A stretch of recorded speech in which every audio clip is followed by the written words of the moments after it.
कैसे हो बेटा? अच्छे हो?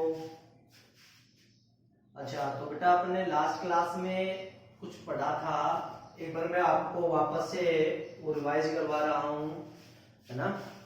ठीक है, अगले 1 मिनट में ही अपन नया टॉपिक स्टार्ट कर रहे हैं। नया टॉपिक इट मींस क्लास को कंटिन्यू करते हुए जो उससे अगला टॉपिक हमने आपको एक चार्ट बनवाया था कि अपन क्या पढ़ने वाले हैं, कैसे पढ़ने वाले हैं।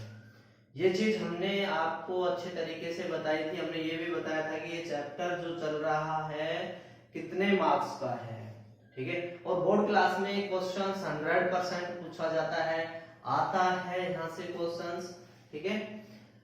तो क्लास को कंटिन्यू करते हुए बेटा हम आपको एक बार बैक रिवाइज करवा देते हैं। हमने पिछली क्लास में हमने एक तो प्रस्तावना पढ़ी थी। प्रस्तावना में हमने पढ़ा था कि डेली लाइफ में होने वाली जो घटनाएं हैं हम उन पे ध्यान नहीं देते हैं। वो घटनाएं कुछ इस तरह की होती हैं कि वो घटनाएं कुछ तो ऐसी होती है स्थायी होती हैं और कुछ घटनाएं अस्थायी होती हैं। तो जो स्थायी घटनाएं होती हैं उनको हमने नाम दिया था रासायनिक, और जो अस्थायी घटनाएं थी उनको नाम दिया था हमने भौतिक। रासायनिक जो होती है उनको केमिकल और भौतिक जो होती है उनको फिजिकल, है ना, चेंज के नाम से जानते हैं। उसके बाद में हमने पढ़ा था परिवर्तन। क्या पढ़ा बेटा? परिवर्तन पढ़ा। परिवर्तन की परिभाषाएं पढ़ी, परिवर्तन के उदाहरण पढ़े, और परिवर्तन के पढ़े थे, क्या पढ़े थे बेटा? प्रकार भी पढ़े थे हमने। क्या पढ़े? प्रकार।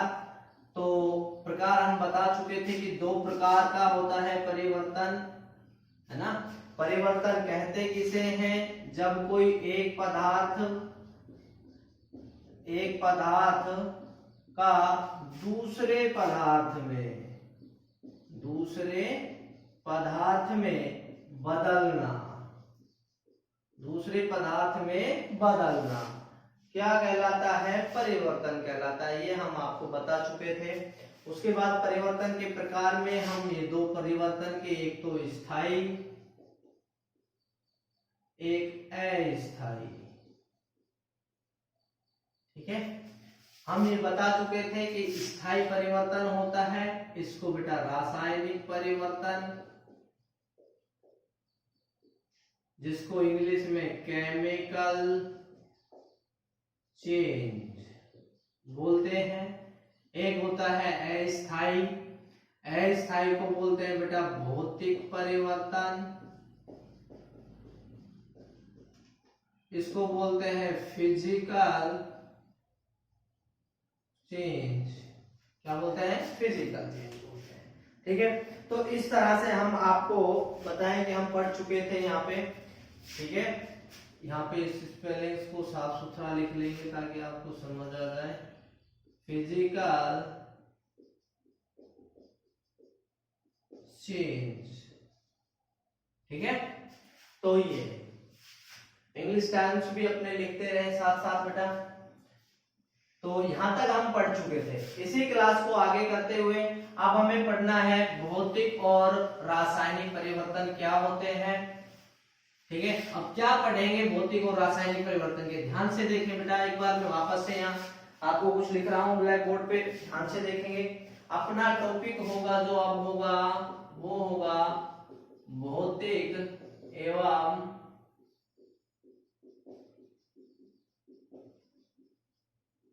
रासायनिक परिवर्तन। इसी ही चैप्टर का ये टॉपिक है, ठीक है। ये टॉपिक नहीं हुआ यानी कि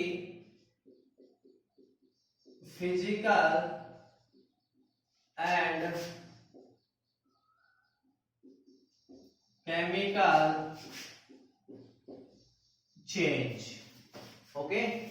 ये अपना इस क्लास का टॉपिक है जिस पर अपन स्टडी करेंगे। क्या है, पहले मैं इसकी छोटी सी एक आपको प्रस्तावना टाइप में बता रहा हूं। क्या इसकी भूमिका या भूमिका कहूं, हम देखते हैं कि कुछ ऐसे परिवर्तन होते हैं कि एक तो वो परिवर्तन होता है बेटा जिसको हम किसी विशेष परिस्थिति में करवाते हैं, यानी कि किसी की सहायता लेके।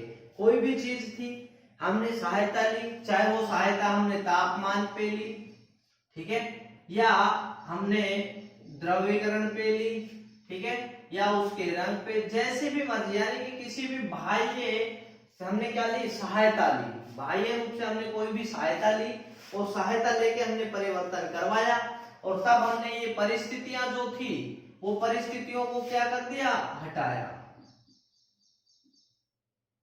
इन परिस्थितियों को हटाया। जब इन परिस्थितियों को मैंने हटाया तो वापस से अपनी ही स्थिति में आ गई वो चीजें, ठीक है ना। तो ये चीज, तो इस तरह की कुछ ऐसी थी जिन पे हमने करवा दिया, परिस्थिति अप्लाइड कर दी, लेकिन बट हम अब वापस से उसको नहीं प्राप्त कर पा रहे थे। कुछ इस तरह के परिवर्तन थे। तो ठीक है, अब आगे चलते हैं। तो सबसे पहले हम इन एक एक को लेते हैं, ठीक है। इसमें क्या क्या पढ़ेंगे, इनकी एक तो बेटा परिभाषा पढ़ेंगे, इट मीन्स भौतिक परिवर्तन क्या है, रासायनिक परिवर्तन क्या है, ठीक है। फिर अपन पढ़ने वाले हैं इनमें अंतर, ठीक है। फिर अपन पढ़ने वाले हैं इनके गुणधर्म, क्या पढ़ेंगे बेटा, गुणधर्म पढ़ेंगे, ठीक है। तो ये जो चीजें हैं अपन इस टॉपिक से पढ़ने वाले हैं, और फिर अंतिम जो होगा वो होंगे इनके उदाहरण। उदाहरण को बीच बीच में भी आपको करवाए जाएंगे, और इम्पोर्टेंट क्वेश्चन से जो बताते रहेंगे। वीडियो को बेटा लाइक और सब्सक्राइब कर दें, और वीडियो को शुरू से और अंतिम तक देखें ताकि कोई प्रश्न छूट ना जाए आपका, ठीक है। तो हम क्लास को आगे कंटिन्यू करते हुए सबसे पहले लेते हैं बेटा भौतिक परिवर्तन। यहां देखेंगे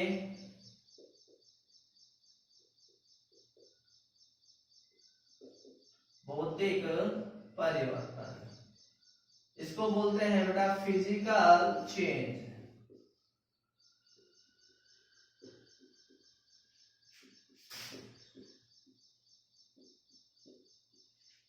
फिजिकल चेंज है ना।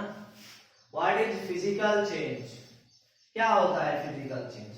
देखिए बेटा, आप एक चीज समझने की कोशिश करें। मैंने यहाँ पे सबसे पहले जो है, मैं मान लीजिए बर्फ लेता हूं, क्या लिया मैंने, बर्फ, ठीक है। ये बर्फ ली, बर्फ से हमें जो प्राप्त हुआ वो प्राप्त हुआ बेटा जल, क्या हुआ, जल प्राप्त हुआ, और इस जल से हमें बना लेते हैं वाष्प, ठीक है, समझ आया। तो ये तो क्या हुई बेटा, आइस हुई, ये क्या हुआ, वाटर हुआ, और ये इसका क्या हुआ, इवोपरेशन,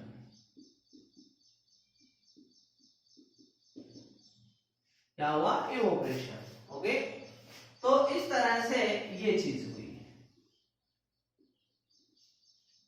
देखो, जब बर्फ थी हमारे पास में, जब हमारे पास में क्या थी बेटा, बर्फ, इसको समझ ले, समझ आ जाएगा। बर्फ थी, इस बर्फ को जब मैंने क्या दिया, हीट दी, क्या दिया मैंने इसको बेटा, हीटिंग, तो ये बर्फ क्या हो गई, मेल्ट होना, यानी पिघलना, पिघलना प्रारंभ कर दिया इसने, क्या कर दिया, पिघलना प्रारंभ कर दिया, और पिघल के क्या बन गया, जल बन गया। जब बर्फ रूप में था तो बेटा किस अवस्था में था, ये ठोस अवस्था में था, किस अवस्था में था, ठोस अवस्था में था, और जब इस अवस्था में आया तो क्या बन गया, द्रव बन गया, ठीक है, पिघलना। उसके बाद में इस जल को फिर से मैंने क्या दिया, ऑन हीटिंग किया, ठीक है, ऑन हीटिंग किया, और हीटिंग करने के ऊपर ये इवोपरेशन, यानी कि क्या है, वाष्प में बदलने लगा, और यहाँ पे ये जो किस फॉर्म में आ जाता है, गैस में, इसमें आ गया गैस फॉर्म। तो यहाँ देखिए बेटा, एक चीज समझिए कि जब बर्फ होती है तो इसका रासायनिक सूत्र भी क्या होता है, H2O होता है, और जल का सूत्र क्या होता है, H2O होता है, और इसका सूत्र भी क्या होता है, H2O होता है। इट मीन्स जब भी हमने इस पे कुछ भी किया, केवल पदार्थ की क्या हुई, अवस्था, ये पदार्थ की क्या है, अवस्था है। पदार्थ की अवस्था में के सिर्फ क्या आया है, बदलाव आया है, सिर्फ पदार्थ की अवस्था में बदलाव आया है, लेकिन इसके जो गुणधर्म थे, क्या थे, गुणधर्म जो थे वो क्या है, परिवर्तित नहीं हुए हैं, परिवर्तित नहीं हुए हैं। ठीक है, अब जब एक चीज और बेटा, अगर मैं इस वाष्प को इकट्ठा करूं, इस वाष्प को इकट्ठा करूं, तो ये वापस से किसमें परिवर्तित हो जाता है, द्रव में। किसमें परिवर्तित हो जाता है, द्रव में परिवर्तित हो जाता है। इस प्रक्रिया को अपन संघनन की प्रक्रिया कहते हैं। क्या कहते हैं, संघनन की प्रक्रिया कहते हैं। और जब जल को मैंने वापस से क्या कर दूं बेटा, जल को मैं यहां से इसको हटा रहा हूं, इस जल को मैंने वापस से क्या कर दिया, जमा दिया, जिसको अपन जमाव बिंदु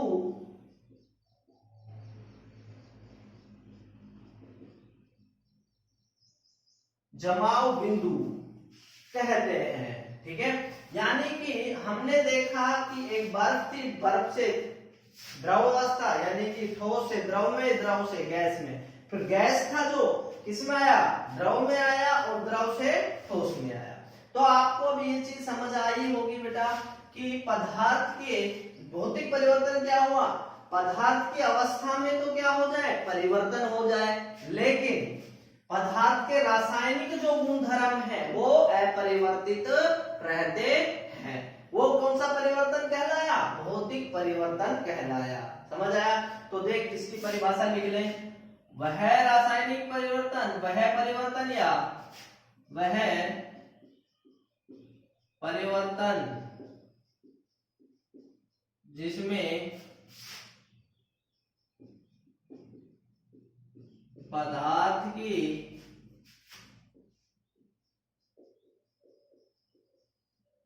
भौतिक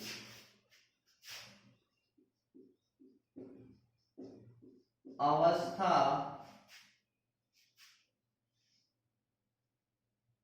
पदार्थ की भौतिक अवस्था, ठीक है, पदार्थ की भौतिक अवस्था जैसे आकार,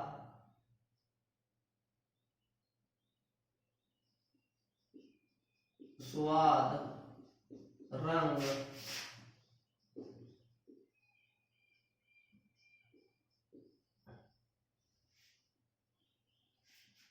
भौतिक अवस्था में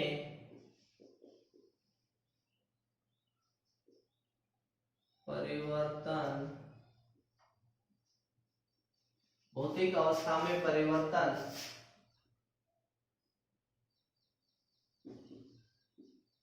हो जाए तथा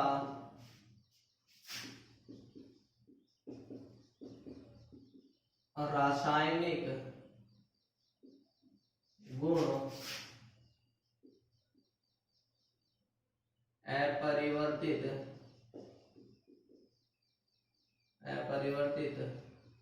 रहे,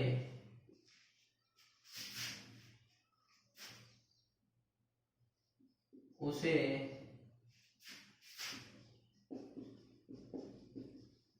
भौतिक परिवर्तन कहते हैं। समझ आया? यानी कि पदार्थ के किसमें, खाली उसकी अवस्था में, भौतिक अवस्थाओं में क्या हो गया, परिवर्तन हो जाए, लेकिन रासायनिक गुणधर्म क्या है, वही रहे। बर्फ थी तब भी स्वाद वैसा ही था, जल आया जब भी वैसा ही, और ये था तब। इनके रासायनिक सूत्र अपन देखेंगे तीनों के, तो यही लिखे जाते हैं, इनमें कोई भी परिवर्तन नहीं आता है। ठीक है, फटाफट बेटा जल्दी से इसको नोट कर लें और ये भी बना लें इसके साथ ही। और अन्य जो उदाहरण है, इसके कुछ उदाहरण और लिखना चाहे तो वो भी लिख लेंगे। भौतिक परिवर्तन के अन्य कोई उदाहरण लिखेंगे। लोहे का चुंबक बनाना, लोहे से चुंबक का निर्माण। नंबर 2,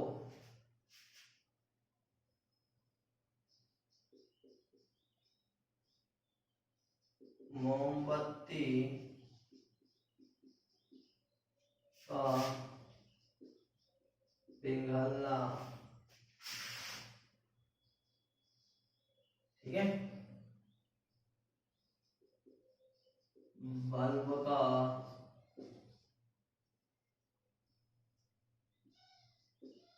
जलना। ठीक है, नंबर 4, लोहे से छोटी गोलियों का निर्माण। ये सभी कैसे उदाहरण हैं? सभी भौतिक के उदाहरण है। आप देख सकते हो मोमबत्ती पिघलेगी केवल उसकी अवस्था में परिवर्तन आती है ना। और बल्ब का जलना ये भी वही है, लोहे से छोटी गोली का निर्माण होना, लोहा ही रहता है।